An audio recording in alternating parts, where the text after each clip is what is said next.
C'est en réaction aux propos du chef de l'État sur la probable dissolution du Parlement que le député Daniel Safou s'exprime en ce terme. La parole du chef est sacrée. Les chefs ne doivent pas toujours parler en tout moment. Surtout pas quand il s'agit, n'est-ce pas, de vociférer. Il peut suspendre, dissoudre le Parlement. C'est le verbe pouvoir. Donc il peut ou n'est pas. Donc là-dessus, vous sentez l'irresponsabilité politique. Vous ne sentez pas de la personnalité politique. C'est le verbe pouvoir.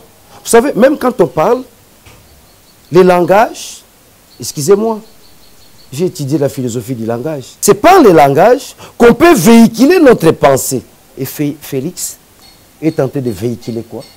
Des infirmités, des incohérences, de l'irresponsabilité.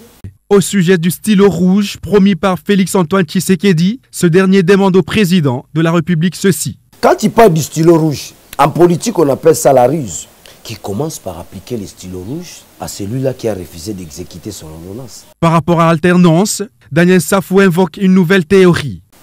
Du sociodrame, il y a deux théories. Il y a la théorie liée à un pouvoir apparent, où vous avez les fastes du pouvoir.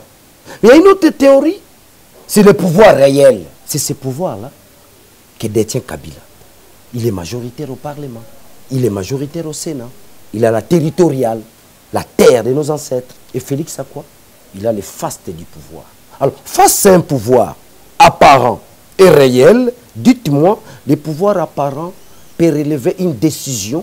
Pour finir, cet élu du peuple demande au président de la République de pouvoir se rappeler du combat de son père, feu Étienne Tshisekedi.